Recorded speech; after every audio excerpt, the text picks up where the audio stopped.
Alors, deuxième partie, je continue. Ouais, ce qui travaille nos cœurs en ce moment, c'est aussi ce thème génial du camp connexion que vous êtes plusieurs à avoir reçu, qui est Lève-toi et va. Vraiment, en tout cas, moi perso, ce qui travaille mon cœur en ce moment, c'est que c'est génial d'avoir ce projet de se lever pour Dieu, génial d'avoir vraiment cette fougue, cette passion. Mais en ce moment, c'est plus le temps de passer par un moment à genoux, comme je le disais tout à l'heure en fait. Et c'est Joël 2, le passage que je voulais vous partager, où il est écrit, au verset 12, « L'Éternel dit, revenez à moi de tout votre cœur, avec des jeûnes. » Des jeûnes de ce que vous voulez, hein. Ça peut être abstinence de nourriture, abstinence d'écran, abstinence de... En ce moment, vous faites des abstinences de cours en direct, hein, dans vos collèges-lycées, abstinence de relations sociales, d'activités, etc. Revenez à moi de tout votre cœur, avec des pleurs et des lamentations. Et tout le chapitre est déroulé, vous le lirez, et jusqu'au verset 28, où il y a deux mots clés, deux mots, « après cela ». Et là, le Seigneur dit, « après cela, je répandrai, dit Dieu, mon esprit sur toute chair. Vos fils et vos filles prophétiseront, vos vieillards auront des songes, et vos jeunes gens des visions, des prodiges dans les cieux et sur la terre. Avant l'arrivée du jour de l'Éternel, de ce grand jour et terrible jour. » C'est ça que je crois vraiment, c'est que le Seigneur nous attend dans une saison où on fait reset, comme si tu voulais tout remettre à plat avec lui, pour après pouvoir te lever, après pouvoir aller.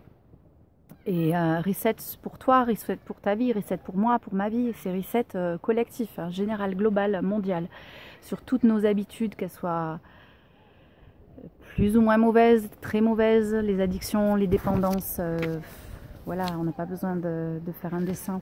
Mais ce qu'on vous dit pendant les week-ends ADSL, la grâce de Dieu, elle est là, il est là pour nous pardonner, pour nous laver, pour à chaque fois qu'il y a quelque chose qui nous empêche de nous approcher de lui, nous donner la possibilité de revenir à un cœur avec lui, et avec le Père, avec le Fils, avec le Saint-Esprit, tout ce qui est amertume, colère, galère de ce que tu as pu vivre dans les dernières semaines, les derniers mois, comme quand on fait la prépa du cœur à nos week-ends, quoi. C'est vraiment le temps de pardonner les amis, c'est vraiment le temps de faire les bons choix par rapport aux mauvaises habitudes, le temps de purifier nos cœurs. Vraiment, je vous encourage vraiment à réfléchir à tout ça, parce que Dieu veut tout ton cœur. Dieu veut pas une partie de ton cœur, et l'image de la maison, on vous la donne souvent. Il est rentré dans le hall, tu l'as peut-être fait asseoir dans le salon, mais est-ce qu'il est allé aussi dans la cuisine, dans la salle de bain et dans ta chambre? Est-ce qu'il est allé jusqu'au plus profond de ton intimité, de ton cœur? Et c'est pas juste un moment émotionnel, voilà, où on va pleurer, c'est vraiment gagner sur du long terme, te positionner sur du long terme et dire, ok Seigneur, je te donne ma vie, je m'engage, je suis déjà baptisée, je veux l'être, mais je veux vraiment courir cette course avec les yeux fixés sur toi, et pour gagner la course. Il y a ce commandement qui est énorme en fait, et il n'a pas changé en 6000 ans d'histoire de l'humanité. C'est vraiment Deutéronome 6, tu aimeras ton Dieu de tout ton cœur, de toute ton âme, de toute ta pensée, de toute ta force. Le premier commandement, tu n'auras pas d'autre Dieu. Et il y a tellement de choses dans notre société qui sont mises entre lui et nous, quoi. Donc purgeons et regardons, faisons le tri. En tout cas, une des choses qui est en train d'être exposée, et là je parle pour moi, je sais que j'ai des amis aussi qui se sentent concernés dans cette saison de confinement, c'est notre vie moderne en fait, hyper active, hyper occupée, hyper bouquée, où on dit tous « Ah ouais, mais j'ai pas le temps. Si j'avais le temps, ben oui, si j'avais le temps, j'écouterais plus d'enseignements, ou je prendrais plus la parole. Si j'avais le temps, ben je me mettrais à un nouvel instrument, à la louange, je prendrais des cours de chant, si j'avais le temps. Si j'avais le temps. » Et ben Dieu, là, il nous dit « Mes enfants, je vous donne du temps. Je vous donne du temps. » Donc, c'est clair que je sais que vous avez vos cours et vous avez vos épreuves à rendre, et peu importe à quoi ça va ressembler cette année, le bac, pour ceux qui sont en terminale, en première, c'est clair que c'est quand même un message général que Dieu donne à toute l'humanité, quoi. Et moi je lui dis, mais Seigneur, en temps normal, hein, j'ai mes enfants, j'ai l'école à la maison en ce moment, j'ai les réunions, j'ai le boulot, j'ai ADSL, j'ai la maison à m'occuper, j'ai pas le temps. Mais je vous assure les amis, maintenant je le prends le temps. Ça fait 3 semaines que je sors presque tous les jours, au moins 1 heure. Vous connaissez la loi, l'attestation d'1 heure là. Je vais dans la belle campagne que vous voyez en face, que vous connaissez, de Montéléger. Et puis là, je déverse mon cœur. Ça m'est arrivé de pleurer, ça m'est arrivé d'entendre la voix de Dieu, d'avoir... Bon, après ce songe-là, j'ai été vraiment percutée par ce songe que je vous ai raconté. Et Dieu nous donne du temps, vraiment. Et je vous encourage à le prendre, ce temps, et à pas oublier la priorité de la priorité, quoi. Pourquoi il nous donne du temps? Mais moi, je crois que c'est parce que dans les jours qui viennent, c'est biblique, hein, ce que je vous dis, la pression va monter. La pression va monter, et du coup, si toi, tu n'as pas pris de temps, si vraiment tu prends... Enfin, les seuls moments où tu es touché par Dieu, c'est à l'église locale, dans les moments ADSL ou ailleurs. Tu vois, c'est dans ta chambre, c'est les racines que tu es en train de planter dans la parole avec lui, c'est ouais, dans le secret de ta chambre. Quand personne ne te regarde, c'est là que tu développes ta relation avec Dieu, ta conviction, ton amour pour sa parole, ton amour pour sa présence, le louer, l'adorer, déverser ton cœur, lui parler comme un ami, quoi, un papa qui t'aime. On vous lit souvent la lettre d'amour du Père à la DSL Valence, mais c'est clair que c'est un temps pour ça, parce que la pression va monter. Et dans Luc 21, voilà un autre verset que j'avais à cœur de vous partager, c'est les signes.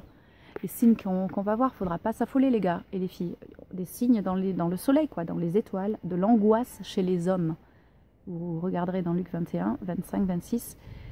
Les hommes rendent dans l'âme de terreur, les amis. Ça veut dire que dans le monde aujourd'hui, tu vois les infos, parenthèse, essaie de ne pas trop les regarder parce que c'est déprimant. Tu peux regarder juste le nécessaire, quoi, mais passe pas ton temps à te nourrir des infos. Nourris-toi plutôt de la parole pour faire grandir ta foi, quoi. Il y a des gens qui n'ont pas d'espérance, qui n'ont pas la foi que tu as et qui flippent, mais c'est le cas de le dire, à mort. C'est-à-dire crise cardiaque. Moi je le crois comme ça, hein. Les gens rendront l'âme de terreur. Ils seront tellement flippés, sans aucune espérance, quand toutes ces choses vont se passer que... Voilà. Donc c'est super important de revenir à la base, de revenir à l'essentiel, de réactiver ta relation avec lui. Parce que moi je crois qu'il vous prépare pour vous lever et peut-être de façon encore plus radicale que nous et que nos parents et que nos grands-parents n'ont pu le faire. Parce que les temps sont là et vous allez voir les choses de ce rêve, le miraculeux, vous allez le voir, je le crois de tout mon cœur. Vous allez voir ces signes et ces prodiges et ces miracles et votre foi, elle va déplacer des montagnes. Ça, j'en suis sûre. Tu dois être fort, tu dois être forte. C'est vraiment mon message pour vous aujourd'hui parce que le Seigneur nous appelle vraiment à prendre du temps. Va dans ta chambre, parle-lui, ferme ta porte, cache-toi pour un petit moment. Écoute son cœur d'amour pour toi, sois rempli de sa parole et de sa louange, de sa vie, de sa paix, de son espoir, de son amour. Sois fort, sois forte, prends courage, espère dans les prophéties que tu as eues l'été dernier ou avant ou après. Dieu t'a parlé, donc voilà. De toute façon, et en conclusion, je dirais ça, il y a deux choses. Il y a l'espoir ou il y a le désespoir. C'est Bill Johnson qui dit ça. Et il dit, Bill Johnson de l'église de Bethel, il dit que soit tu es dans l'espoir, soit tu es dans le désespoir. Et dans les deux cas, ces deux choses sont contagieuses. Donc la question, c'est avec quoi tu veux contaminer le monde? Est-ce que tu veux contaminer le monde avec l'espérance que Dieu te donne, la foi à tout casser?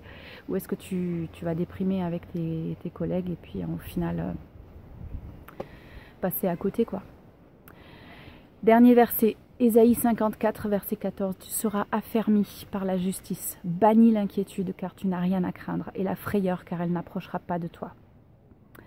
Et aussi, je vous laisse avec le psaume 91, évidemment, vous le connaissez bien. C'est le psaume du moment.